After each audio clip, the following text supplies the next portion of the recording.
Hi friends, hi masters.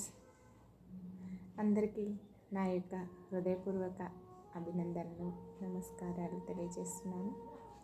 So మనం స్వాధ్యాయంలో భాగంగా సీతాయనం day 34కి వచ్చేసామండి. సో ఈరోజు మనం కాళ్ళ చలనం గురించి తెలుసుకునే ముందు చక్కగా ఒక 5 నిమిషాల పాటు ధ్యానం చేసుకుందాం. తర్వాత సెక్షన్ కంటిన్యూ చేసుకుందాం. ఓకే మాస్టర్స్, మరి అందరూ సిద్ధంగా ఉన్నారు కదా?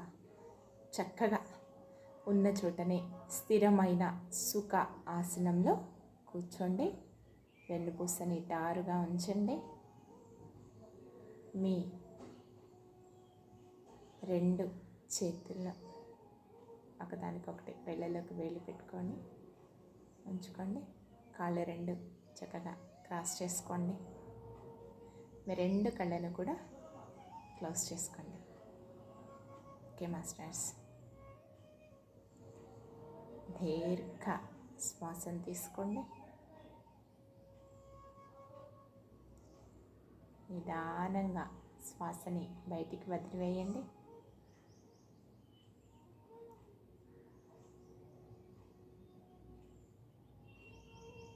మరొకసారి దీర్ఘ శ్వాసను తీసుకోండి.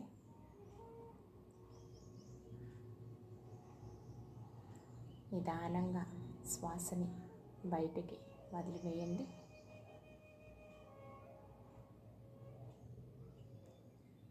ఇంకొకసారి దీర్ఘ శ్వాసను తీసుకోండి.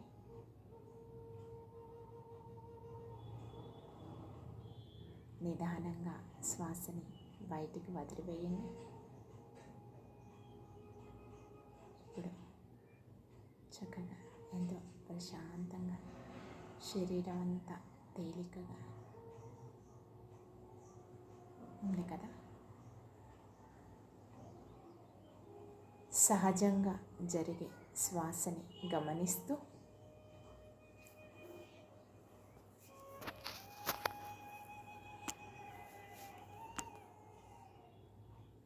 శ్వాసతో అనుసంధానం అవుతూ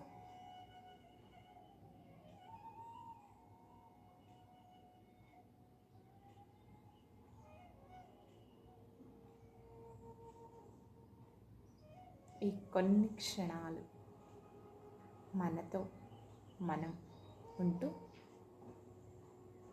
అంతరంగంలోకి ప్రయాణిద్దాం. My dear masters and dear friends, చక్కగా ఎరుకతో ఉందాం.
Okay masters. నిదానంగా సహజ స్థితికి వస్తూ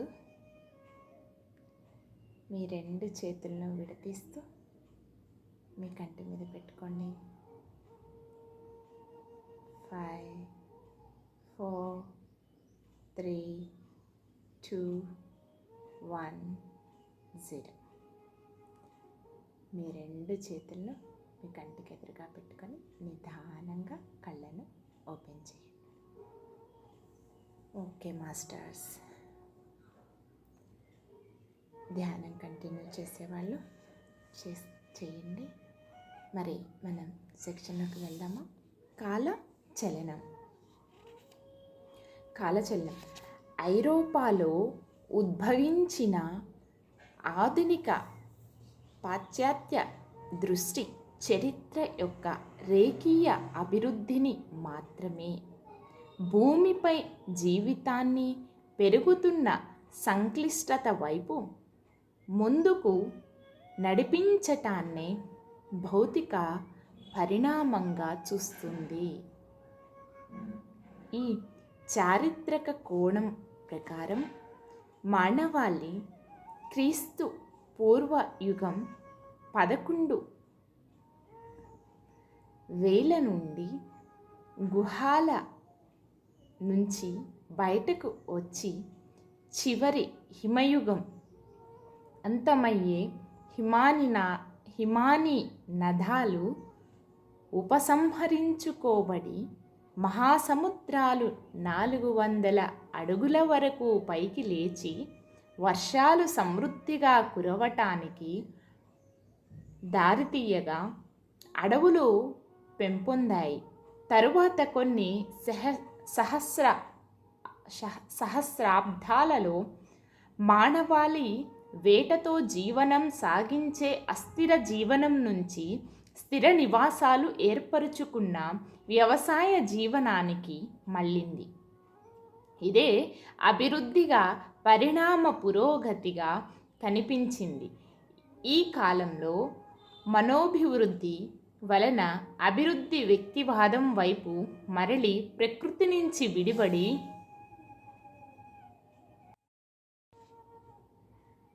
తరువాత కొన్ని సహస్రాబ్దాలలో మానవాళి వేటతో జీవనం సాగించే అస్థిర జీవనం నుంచి స్థిర నివాసాలు ఏర్పరుచుకున్న వ్యవసాయ జీవనానికి మళ్ళింది. అదే అభివృద్ధిగా పరిణామ పురోగతిగా కనిపించింది. ఈ కాలంలో మనోభివృద్ధి వలన అభివృద్ధి వ్యక్తివాదం వైపు మరలి ప్రకృతి నుంచి విడిపడి మానవాళి ప్రకృతి ప్రపంచాన్ని అదుపు చేయటానికి ఉంది అనే నమ్మకానికి దారితీసింది. సామూహికత భావన బలహీనపడి వ్యక్తిగత అహం ప్రాచుర్యములోనికి వచ్చింది. అయితే ఈ విఘాతానికి చాలా సహస్రాబ్దాలు పట్టింది. ప్రాచీన ప్రాక్మానసం కాల ప్రకృతిని భిన్నముగా, రేఖీయముగా కాక చక్రీయంగా దర్శించింది. భారతదేశంలో కాలం యుగాలు అనబడే దీర్ఘ చక్రాలలో చూడబడేది. అది మన నక్షత్ర మండలములోని సౌర కుటుంబపు చలనంతో సహా సంబంధములో ఉండి 4 కాలాలుగా దాదాపు 24,000 సంవత్సరాలుగా ఉండేది. దానిలో ఒక 12,000 సంవత్సరాల కాలం మన సౌర కుటుంబం అవరోహణ చాపం వైపు ఉన్నప్పుడు నక్షత్ర మండలం కేంద్రం అయస్కాంతము నుంచి దూరముగా జరిగే కాలము. మరో 12,000 సంవత్సరాలు ఆరోహణ చాపం వైపు అంటే తిరిగి కేంద్రానికి చేరువయ్యే కాలముగా ఉండేది. మన ప్రాచీన ఋషులు గణిత శాస్త్రం పైన మరి ఖగోళ శాస్త్రం పైన ఆధిపత్యం పొందినవారు. కొన్ని నక్షత్రాల స్థానాన్ని అనుసరించి నక్షత్ర మండలం కూడా మన సౌర కుటుంబపు గమనాన్ని గణించటం ద్వారా కాలచక్ర చలనాన్ని అర్థం చేసుకున్నారు. సంవత్సరాల ప్రకారం సత్యయుగం సుదీర్ఘమైనది. మన సౌర కుటుంబం నక్షత్ర మండలాన్ని దగ్గరగా నిలిపి ఉంచే అయస్కాంత మూలమైన నక్షత్ర మండల కేంద్రానికి సమీపంగా తిరిగేటప్పుడు ఈ అయస్కాంత శక్తి మానవాళిపై ప్రభావం చూపి ఆధ్యాత్మిక సత్యాలను ప్రత్యక్షంగా గ్రహించేందుకు దోహదం చేస్తుంది. మానవాళి గుహాలలో జీవిస్తోంది, నగరాలలో జీవిస్తోందా అన్నది పట్టించుకోవలసిన విషయం కాదు. సత్యయుగం ముఖ్య లక్షణం ఉన్నతీకరించబడిన ఆధ్యాత్మిక జాగరూకత. నదులు, పర్వతాలు, సౌర శరీరాలలో సచేతనమైన దేవీ దేవతలు మరియు దివ్యశక్తులు సృష్టించబడిన లేదా వాస్తవీకరించబడిన ప్రపంచం వెనుక చూడబడతాయి. భౌతిక ప్రపంచాలను వేరు చేసే పలుచటి ప్రాణమయ తెర తేలికగా చొచ్చుకుపోగలిగే విధముగా ఉంటుంది. మత సాంప్రదాయాలన్నింటిలోనూ మానవాళి ప్రకృతి లోకముతో ఐక్యతతో ఉన్న కాలం గురించి, వర్ణనాతీతమైన సమృద్ధిని గురించి ఎన్నో జ్ఞాపకాలు నిక్షిప్తమై ఉన్నాయి. అబ్రహ్మం సాంప్రదాయాలలోని ఈడేల్ తోట అటువంటిదే. జంతు సామ్రాజ్యం మనోచిత్రాల వినిమయము ద్వారా సమాచారం నేర్పేది. వృక్షాలు తమ లక్షణాలు అవి స్వస్థపరచగలిగిన అసమతుల్యతలు, తాము శరీరానికి పోషణనిచ్చే విధానం వంటి సమాచారం అందించేవి. చాలామంది ఈ విషయాలను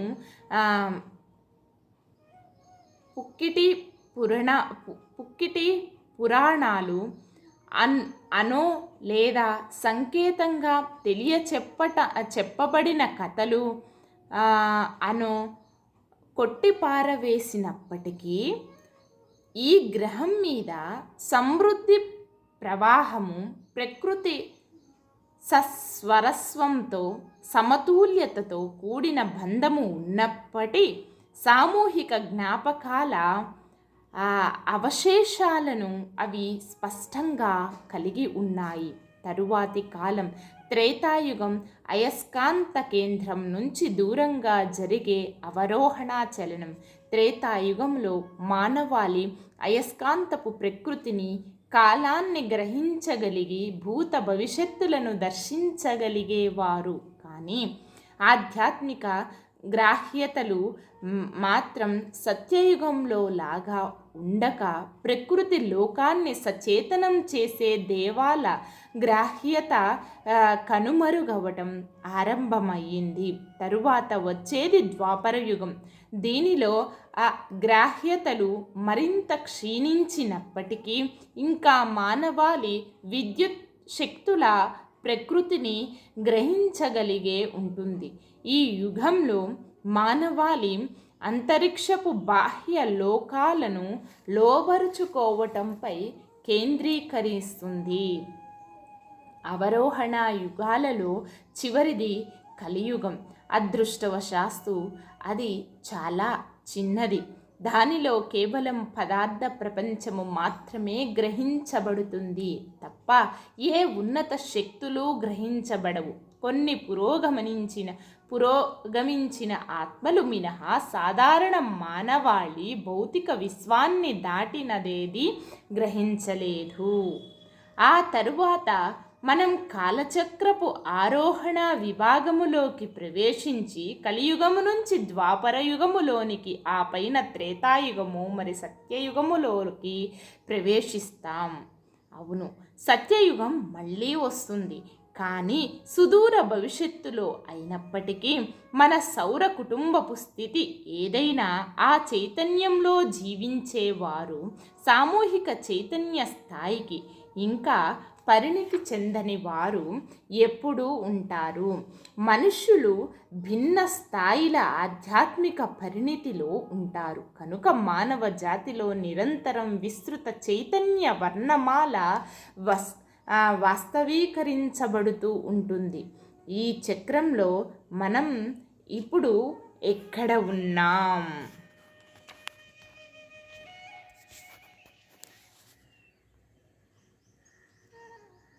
ఈ చక్రంలో మనం ఇప్పుడు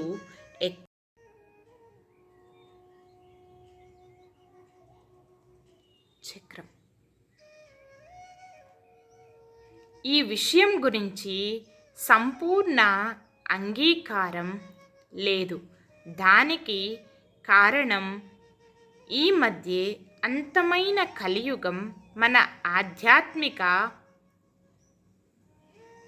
గ్రాహ్యతలో చాలా భాగాన్ని మసకబారేటట్లు చేయటము, క్లిష్టమైన ఖగోళ గణనాలు చెయ్యగలిగేవారు ఇప్పుడు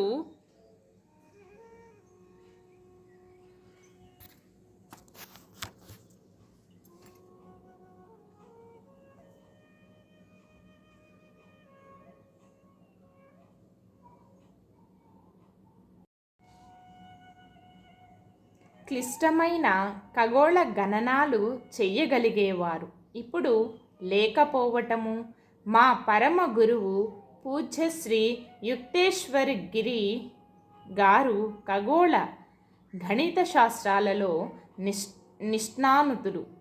ఆయన మన ద హోలీ సైన్స్ గ్రంథంలో మనం క్రీస్తు శకం 1700 ప్రాంతంలో ఆరోహణ ద్వాపరయుగంలో ప్రవేశించాం. 2400 సంవత్సరాలు అంటే 1200 సంవత్సరాలు అవరోహణ చాపం, 1200 సంవత్సరాలు ఆరోహణ చాపం నుంచి అంధకారముతో కప్పబడిన మానవాళి జ్ఞాన వివేకాలు ఆ ప్రభావం నుంచి బయటపడుతున్నాయి అని తెలిపారు. మన సమాజంలో కలియుగం మన తత్వంతో సృష్టించబడిన అనేక నిర్మాణాలు, సంస్థలు ఓటమి పాలవటానికి కారణాలు ఇది వివరిస్తోంది.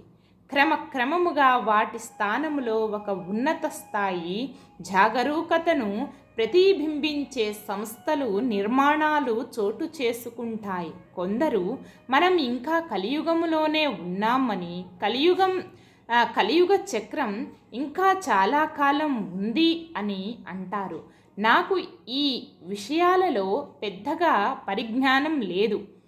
ఆ గణిత సూత్రాలు, గణనలతో పరిచయం లేకపోవటం వలన నేను ఈ పరమగురువు గణనలకే కట్టుబడ్డాను. ముఖ్యంగా గత కొన్ని శతాబ్దాలుగా వేగంగా పురోగమిస్తున్న విజ్ఞాన శాస్త్రపు వెలుగును ఇప్పుడు మన గ్రహం మీద చోటు చేసుకుంటూ ఉన్న ఆధ్యాత్మిక జాగరూకతను పరిగణలోనికి తీసుకున్నప్పుడు ఇది అన్వయిస్తుంది. మనం ఇంకా ఆరోహణ చాపపు ద్వాపరయుగములోని తొలి సంవత్సరాలలోనే ఉన్నాం కనుక ఇంకా చాలా అజ్ఞానం ఉంది. మనం ఈ విషయాన్ని దశాబ్దాలలో కాక శతాబ్దాలు, సహస్రాబ్దాలలో ఆలోచించాలి. క్రీస్తు పూర్వం యుగం 11500లో హిమనీ నదాలు ఉపసంహరించుకోబడి మానవాళి ఒక నూతన అభివృద్ధి యుగంలో అడుగుపెట్టింది అని పశ్చిమ దేశాల వారు భావించినట్లే శ్రీ యుక్తేశ్వర్ గిరి వారి గణన ప్రకారం అది అవరోహణ సత్యయుగపు ఆరంభం. ఆధ్యాత్మిక గ్రాహ్యతలు పడిపోవటం మొదలైన కాలం సత్యయుగంలో వేదాలు, విశ్వసత్యాలు, ప్రత్యక్ష గ్రాహ్యతలు కూర్చి నిర్మించబడ్డాయి. కానీ చాలా కాలం వరకు అవి వ్రాతపూర్వకంగా లేకపోవటం వలన అజ్ఞానంలో అతి స్వల్ప భాగం మాత్రమే నిలిచి ఉంది. ఉన్నత యుగాలలో వ్రాతతో పని లేదు. మనో సహచార శక్తి, వారి జ్ఞాపక శక్తులు ఇప్పటికంటే అప్పుడు చాలా ఎక్కువగా ఉండేవి. మనం ఇప్పుడు ఒక స్థాయి సామూహిక చైతన్యము నుంచి మరొక స్థాయికి మారుతున్నామని అనేక మంది అంతరావబోధలో భావిస్తున్నారు. కనుక రామాయణం గొప్ప ప్రాధాన్యతను కలిగి ఉంది. అది కూడా ఒక మార్పు చెందే కాలంలో. గత త్రేతాయుగ అంతంలో ద్వాపర యుగములోకి ప్రవేశించబోయే ముందు ఆధ్యాత్మిక జ్ఞానం ప్రకృతి లోకంతో ప్రత్యక్ష సహవాసం మరింతగా కోల్పోబడిన కాలంలో సంభవించింది. సత్యయుగంలో గొప్ప ఋషులు మానవ సమాజం కోసం తీసుకువచ్చిన జ్ఞానాన్ని పరీక్షించటము కోసం మొట్టమొదటి విద్యా సంస్థలు, ఆశ్రమాలు స్థాపించబడ్డాయి. మానవ ప్రవర్తనను అంతరావబోధ, జ్ఞానమైన మంచి చెడు ధర్మాలు ఎంత మాత్రమూ నిర్దేశించలేకపోవటం వలన నూతన ప్రభుత్వ రూపాలు, న్యాయపాలనా సంస్థలు స్థాపించవలసి వచ్చింది. నూతన మార్గాలలో వ్యక్తిత్వం ఆవిష్కరించబడి ప్రకృతి నుంచి విడివడిన దానికంటే పైన ఏ ఏర్పాటు నేను భావం చోటు చేసుకుంది. మనిషి తాను ప్రకృతి లోకాన్ని అదుపు చేయగలగటాన్ని మొట్టమొదటిసారి చూశాడు. అది అతని అహం పెంపొందించటం పైన, శక్తివంతుడునని భావించటం పైన ప్రభావం చూపింది.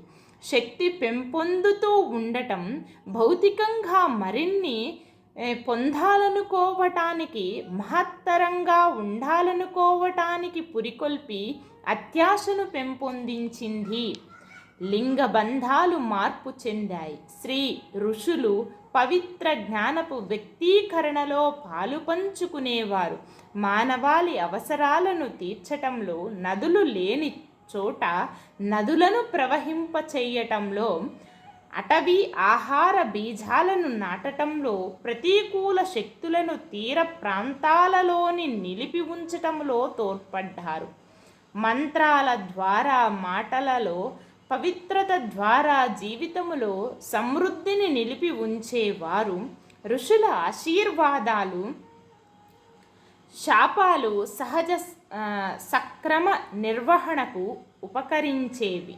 అయితే యుగ మార్పిడిలో, తిరోగమనములోని త్రేతాయుగము నుంచి అవరోహణలోని ద్వాపర యుగములో మానవాళి పురోగమించాలంటే ధర్మానికి, విశ్వసత్యాలకు కట్టుబడిన చట్టాలు, నూతన నిబంధనలు ఏర్పరచాలి.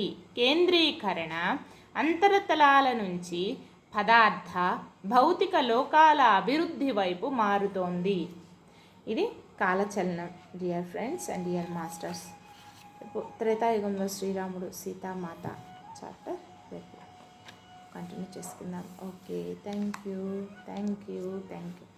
చక్కగా క్లోజ్ చేసుకునే ముందు ఇప్పటి వరకు మనం తెలుసుకున్న జ్ఞానాన్నంతా కూడా మనలో సంపూర్ణంగా నిలుపుకోవటానికి, అంటే కాలచలనం ఏ విధంగా సత్యయుగము నుంచి కలియుగం వరకు ఏ విధంగా ఆరోహణ అవరోహణ తెలుసుకున్నాము, మనం ఎట్లా ఇప్పుడు ఉన్న దాంట్లో పదార్థంగా మాత్రమే మనం ఉన్నాము, అంతకు మించి ఉన్న శక్తులను మనం చూడలేము. ఇప్పుడు భౌతికంగా ఉన్న పదార్థం మాత్రమే మనము చూడగలుగుతాము ఈ యుగంలో అనేది అంతా తెలుసుకున్నాం కదా చక్కగా. సో ఈ జ్ఞానాన్నంతా మనలో నింపుకోవటానికి చక్కగా 1 నిమిషం పాటు ధ్యానం చేసుకుందాం. తర్వాత సెక్షన్ క్లోజ్ చేసుకుందాం. మళ్ళీ రేపు కంటిన్యూ చేసుకుందాం. Okay masters, thank you. చక్కగా ఉన్న చోటనే స్థిరమైన సుఖ ఆసనంలో కూర్చొని మీ 2 కళ్ళను కూడా క్లోజ్ చేసుకొని సహజంగా జరిగే శ్వాసను గమనిస్తూ శ్వాసతో అనుసంధానం అవుదాం.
ఓకే మాస్టర్స్, నిదానంగా సహజ స్థితికి వస్తూ మీ 2 చేతుల్లో విడిపిస్తూ మీ కంటి మీద పెట్టుకోండి.